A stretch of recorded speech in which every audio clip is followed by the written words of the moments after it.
सवारीचा घेतला पावलांनी आम्हा वाळवंटी तुझी सावली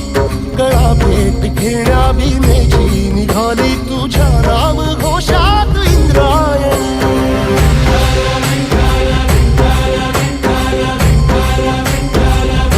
भिडे आसमंती ध्वजा वैष्णवांची उभी पंढरी आज नानावली तुझे नाव ओठी तुझे रूप ध्यानी जीवाला तुझी आस गा लागली जरी बाप साऱ्या जगाचा परित्याग